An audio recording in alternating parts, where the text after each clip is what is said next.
गुरुजी राधे राधे। राधे राधे। मेरा नाम स्वाति हुआ, मैं रांची झारखंड से आई हूँ। मेरा मायका फ़िलहाल अभी रांची झारखंड में है। मेरा 4-5 सवाल है, इसलिए मैं फ़ोन लेकर के खड़ी हुई हूँ। मेरा पहला सवाल ये है गुरुजी की मम्मी जैसे जितिया करती है, हम लोग 3 भाई बहन हैं, 2 बहनें हैं 1 भाई, और मेरे घर में एक छोटा सा कुत्ता भी है। तो वो गुरुजी भाई बहन के समान ही है समझ लीजिए, मतलब मम्मी हम लोगों के कंपैरिजन में उसको ज़्यादा प्यार करती है। मोस्ट ऑफ द टाइम उसके पीछे ही मम्मी का जाता है। तो जब मम्मी जितिया करती है तो कहते हैं सबको पहनाती हो वो बद्धी जितिया वाला, तो क्या हम उसको भी पहना सकते हैं? क्या पहनाती हैं? वो जितिया जो पहनते हैं ना, अभी जितिया वाला जो पर्व था कुछ दिन पहले। हाँ हाँ, या देखो नहीं पहनाना चाहिए? ये क्या होता है, पहले ये समझाओ, हम अभी समझे नहीं क्या होता है। भाषा मिसमैच मैं हो रही है। बताती हूँ। जैसे पति के लिए तीज किया जाता है, करवा चौथ किया जाता है, ठीक उसी प्रकार से बच्चों के लिए जितिया का पर्व किया जाता है। हमारे यहाँ उसे संतान सप्तमी कहते हैं शायद, मुझे इसका ज्ञान नहीं। हाँ हाँ, हमारे यहाँ उसको संतान सप्तमी बोलते हैं। ठीक जी, ठीक है, ठीक है। देखो, बच्चों के साथ बच्चों का व्यवहार करो, जीव मात्र से प्रेम करना बुरा नहीं है। सबसे प्रेम करो, सबको रोटी दो, सबको प्यार करो, सबको दुलार करो। प्यार दुलार करने में कोई बुराई नहीं, पर हर चीज़ की मर्यादाएं हैं। आप जितना प्यार अपने पति से करती हैं, आप उतना प्यार, उस तरह का प्यार पर पुरुष से करेंगे तो ये मर्यादा के खिलाफ है। जी। मतलब प्यार अब कहेंगे नहीं जी, जैसा हम अपने पति से करते हैं वैसे तुमसे भी करेंगे, वो अमर्यादित हो जाएगा। उसी तरह हम गाय से जो व्यवहार कर सकते हैं वो कुत्ते से नहीं कर सकते। तो हर चीज़ की एक मर्यादा है। कुत्ते को देहली के बाहर रखा जाता है, घर के अंदर नहीं। बट वो तो हमेशा घर में ही रहता है। वो आपकी अज्ञानतावश है। तो कुत्ता जहाँ जहाँ अपने पाँव रख देता है, कुत्ता जहाँ जहाँ होता है वो अशुद्ध हो जाती है जगह। कुत्ता के स्पर्श से अशुद्धि आती है। इसलिए कुत्ता को रोटी खिलाने का विधान तो है। कुत्ते को आवश्यकता है तो आप उसकी दवाई भी कराइए, है ना। अनायास उसे छूने का विधान नहीं है। तो फिर गुरुजी उसको घर से बाहर कर दें? बाहर क्या, कुत्ते घर के अंदर रहे कब? आज के ज़माने में फैशन का ज़माना है तो लग्जरी गाड़ियों में घूम रहे हैं कुत्ते। गाय है आपके घर में? नहीं गुरुजी, उसके लिए इसलिए नहीं पॉसिबल है क्योंकि आप फ्लैट में नहीं रख सकते हैं। आप खुद अगर रेंट पे रहते हैं तो आप समस्या तो यही है कि आज हम कुत्ते को रखने को पॉसिबल मानते हैं, पर गाय को रखना इम्पॉसिबल मानते हैं। गुरुजी दिक्कत तो कुत्ते से भी है बहुत लोगों को। हाँ। लॉजिकली देखा जाए, अगर उसको हम बाहर लेकर के जाते हैं शौच के लिए तो उससे भी दिक्कत है, लेकिन कुत्ते में मैनेज हो जाता है क्योंकि हम बाहर लेके जाते हैं। एक्चुअली कुत्ते में आप लोग मैनेज करना सीख गए हैं। काश गाय के साथ भी मैनेज करना सीख गए होते तो गाय भी मैनेज हो जाती है अभ्यास से। अब कुत्ते के संग रहते रहते अभ्यास हो गया है। गाय भी ना, छोटी सी गाय आती है जो हिमालय तरफ की गाय है ना, वो बहुत छोटी सी होती है। वो गाय यदि आप घर में रखेंगे तो वो आपके बिस्तर में सो सकती है, वो आपके संग खा सकती है। मतलब छोटी सी होती है, 1 लीटर दूध देती है वो, और इतनी प्यारी गाय होती है, इतनी सुंदर होती है। मतलब पूरे भारत देश की सर्वश्रेष्ठ नस्ल है वो, सबसे सुंदर सर्वश्रेष्ठ गाय वो गाय। सिर्फ कम दूध देती है।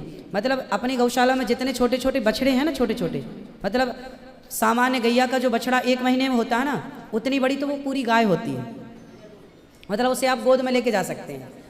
वो बच्चे की माँ बन गई है, लेकिन उस गाय को आप अपनी गोद में ले सकते हैं, वो भी गाय होती है। तो कुत्ते वालों को उस गाय के साथ मैनेज कर लेना चाहिए। अच्छा, मतलब उस हाइट, मतलब उस गाय की हाइट की ग्रोथ नहीं है, वो गाय की हाइट, वो गाय बहुत छोटी सी होती है, इतनी सी होती है कि आप उसे गोद में ले सकते हैं। आप उसे गोद में लेके पूरे घर में घूम सकते हैं। मतलब इतनी छोटी गाय होती है वो।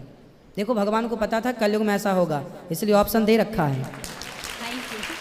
आप कुत्ते को गोद में लेके घूमते हैं, पर भगवान ने ऑप्शन दे रखा था, हम लोगों का ध्यान उस तरफ गया नहीं। सही बात। गुरुजी, मेरा दूसरा सवाल ये है कि ये सवाल बेसिकली मेरी बहन के घर वालों का है। चिकन नहीं खाना चाहिए क्योंकि उसमें जान होती है, कोई भी जानवर नहीं खाना चाहिए क्योंकि जान होती है। प्लांट में भी तो जान होती है ना गुरुजी? हाँ होती है। तो फिर हम उसको तोड़ते हैं तो उसको नहीं दर्द होता? ऐसा उनके घर वालों का सवाल है, मेरे माध्यम से। नहीं, आप ठीक कह रहे हैं। देखो, आप ना गेहूं को चबा जाइए जी, चने को चबा जाइए, दालों को चबा जाइए, तो वो रोती नहीं है, चीखती नहीं है, उसमें रक्त नहीं होता, हड्डी नहीं होती, मांस नहीं होता, वो चीखती नहीं है, चिल्लाती नहीं है ना। पर आप मुर्गी को मारिए तो वो चीखेगी, चिल्लाएगी, भागेगी, खून है, हड्डी है, मांस है ना। एक्चुअली सिद्धांत है ना, देखो इतने सारे मर्द हैं, लेकिन इतने सारे मर्दों में एक मर्द ऐसा है जो आपका हाथ पकड़ के रह सकता है, आपका हाथ पकड़ के घूम सकता है, कोई कुछ नहीं बोल सकता, क्योंकि वो आपका पति है ना। समाज ने आपको इजाज़त दे दी, आपकी मांग भर गई, मंगलसूत्र आ गया, अब समाज ने स्वीकार कर लिया कि ये मर्द, ये पुरुष अब आपका पति है। अब आपको दूसरे पुरुषों के साथ देखा गया तो आप अच्छे नहीं माने जाएंगे।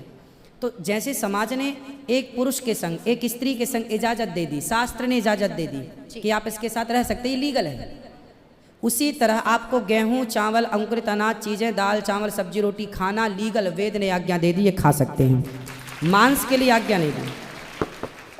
पतिव्रता नारी पराये मर्द के संग, पराये पुरुष के संग घूमेगी तो समाज उसे ठीक नहीं कहेगी।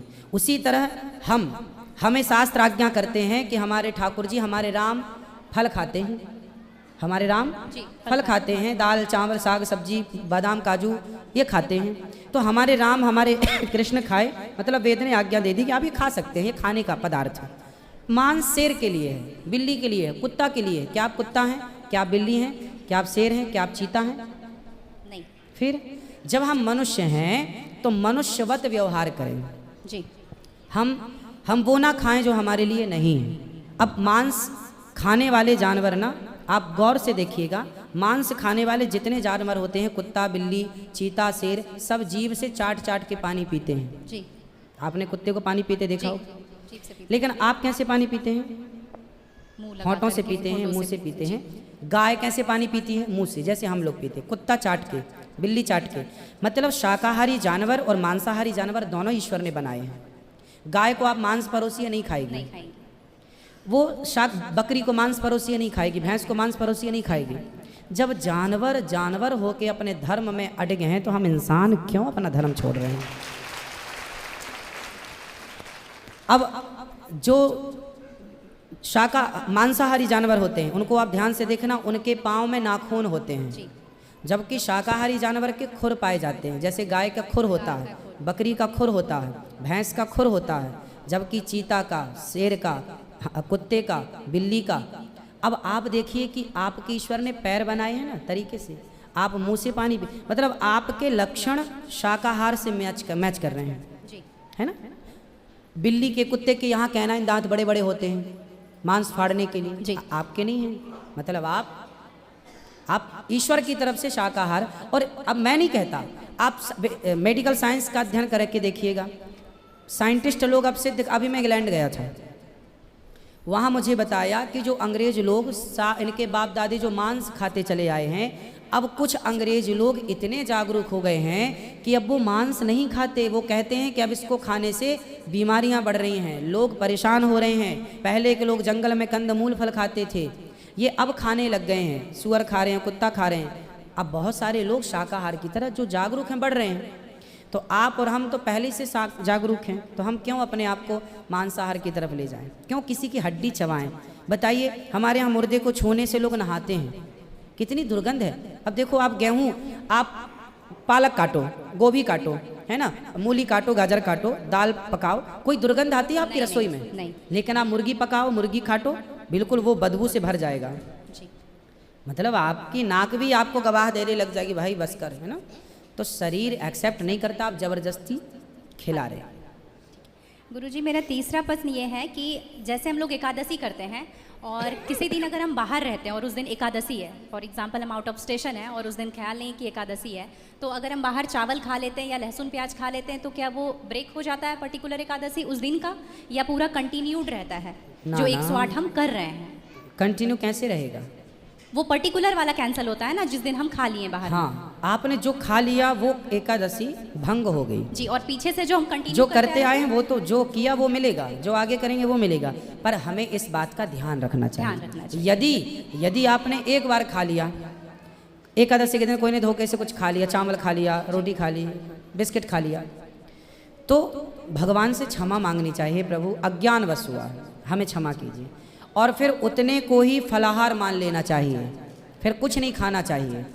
जैसे आज आपने धोखे से चावल खाया, आपने खाया ही एक कौर, तभी याद आया आज तो एकादशी, अब आप बोलेंगे नहीं, हे प्रभु अपराध हुआ, क्षमा, भगवान का नाम जप करो और उसको ही अब मान लो कि अब मेरा पारण हो गया, अब फिर मैं कुछ नहीं खाऊं, तो फिर वो पूरी एकादशी मान ली जाएगी।